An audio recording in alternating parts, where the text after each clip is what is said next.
Assalamualaikum warahmatullahi wabarakatuh. Saya Nur Hikmah dan rekan saya Muhammad Ilman. Kami akan mempresentasikan tugas hadis kami yang berjudul Hadis Relasi Muslim, Non-Muslim, dan Budayanya. A. Hadis relasi Muslim dan Non-Muslim.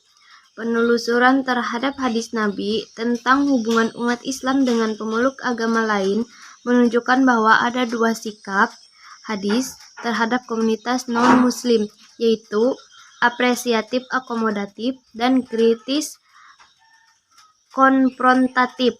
Adapun teks-teks hadis yang menunjukkan sikap apresiatif akomodatif itu terlihat misalnya pada beberapa tema berikut.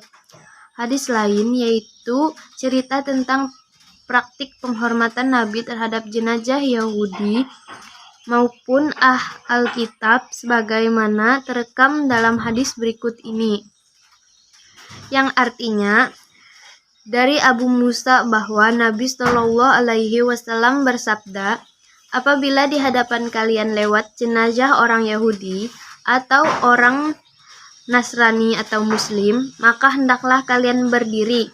Berdiri tersebut bukan untuk menghormati jenazah itu, akan tetapi untuk bersamanya, yaitu para malaikat. Hadis-hadis diskriminatif tersebut bisa dikategorikan ke dalam 3 bidang, yaitu akidah, ibadah, dan muamalah. Namun, pengklarifikasian ini bukan merupakan kategori yang ketat dan baku, karena bisa jadi satu hadis masuk dalam 2 kategori sekaligus. Adapun hadis-hadis yang termasuk dalam bidang akidah, misalnya hadis yang menyatakan kiamat tidak akan datang hingga kaum muslimin membunuh atau memerangi Yahudi. Artinya, dari Abdillah ibnu Umar radhiyallahu anhu, Rasulullah Shallallahu Alaihi Wasallam bersabda, kamu akan memerangi orang-orang Yahudi sehingga seseorang di antara mereka sembunyi di balik batu. Batu itu akan berkata, wahai hamba Allah, ini ada orang Yahudi di belakangku, maka bunuhlah. Sementara yang termasuk kategori diskriminatif dalam bidang ibadah, misalnya hadis tentang pelaknatan Allah terhadap Yahudi dan Nasrani yang menjadikan kuburan sebagai masjid, bunyi redaksinya sebagai berikut. Artinya, Aisyah dan Abdullah ibnu Abbas radhiyallahu anhu, mereka berkata, ketika Rasulullah Shallallahu Alaihi Wasallam singgah, beliau mulai melemparkan selendang pada muka beliau.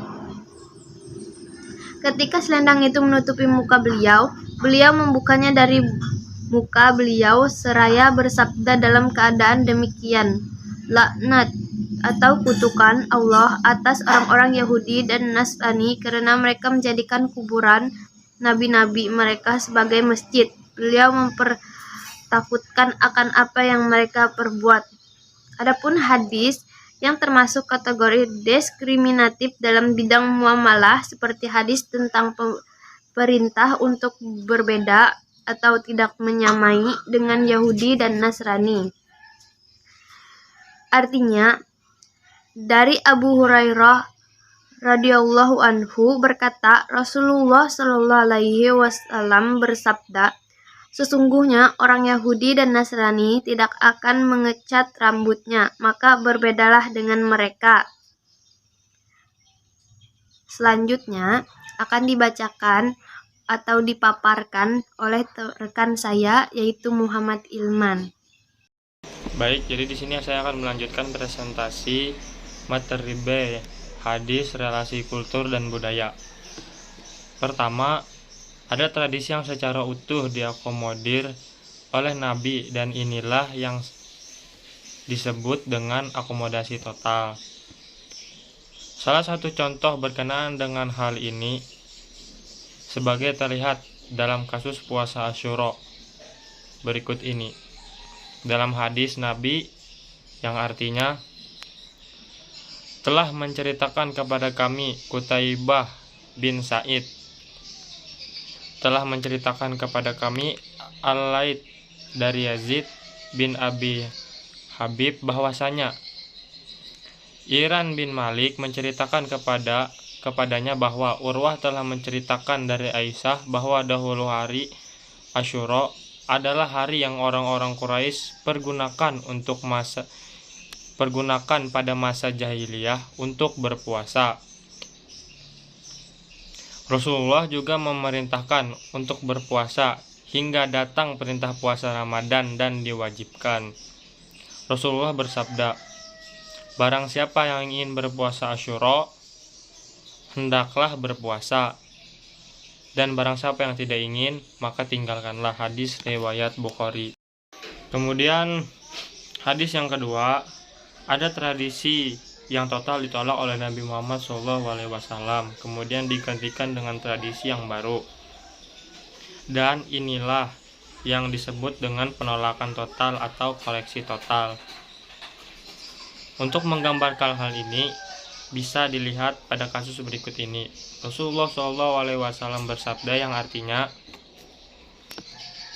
"Telah menyatakan kepada kami Yahya bin Bukair, telah pula menyatakan kepada kami Al-Laits dari Ukail dari Ibnu Syihab, telah menyatakan kepada kami Urwah bin Zubair dari Aisyah istri Nabi, bahwa Abu Hudzaifah, salah seorang yang mengikuti perang Badar bersama Rasulullah, kemudian menjadikan Salim sebagai anak angkatnya, lalu menikahinya dengan putri saudaranya yang bernama Hindun binti Walid bin Utbah.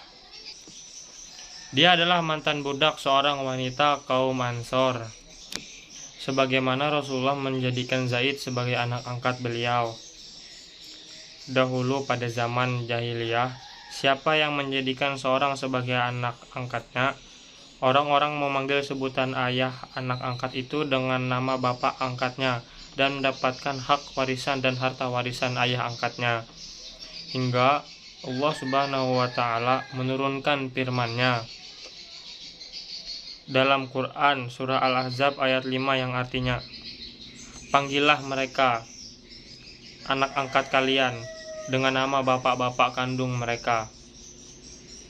Kemudian sahlah mendatangi Nabi, lalu perawi menceritakan hadis ini. Kemudian hadis yang ketiga, ada tradisi yang secara prinsip tetap dilestarikan hanya dengan sedikit modifikasi di sana sini, dan ini saya sebut sebagai penyesuaian dan modifikasi. Bagian ini termasuk bagian yang cukup mudah mendapatkan contohnya dalam hadis Nabi. Sejak dari teknis pelaksanaan sa'i, rekonstruksi pelaksanaan tawaf, hingga dimodifikasi pelaksanaan akikah. Dalam kasus akikah dapat dilihat dalam hadis berikut ini. Rasulullah SAW bersabda yang artinya, "Telah menyatakan kepada kami Ahmad bin Muhammad bin Thalib, telah menyatakan kepada kami Ahmad bin Muhammad bin Tabib, telah menyatakan kepada kami Ali bin Al-Husain, telah menyatakan kepada kami ayahku, telah menyatakan kepada kami Abdullah bin Buraidah. Ia berkata, saya mendengar ayahku yaitu Buraidah berkata, dahulu kami pada masa jahiliyah, apabila salah seorang di antara kami terlahirkan anak laki-laki, maka ia menyembelih seekor kambing dan melumuri kepalanya dengan darahnya. Kemudian tatkala Allah menurunkan agama Islam, maka kami menyembelih seekor kambing dan mencukur rambutnya serta melumurinya dengan minyak wangi. Hadis riwayat Abu Daud. Kemudian kesimpulan. Hadis muncul sebagai respon atau reaksi terhadap problem dan kondisi masyarakat. Sebagaimana dipaparkan dalam pembahasan terdahulu, relasi umat Islam dengan non-muslim menunjukkan dinamika tertentu.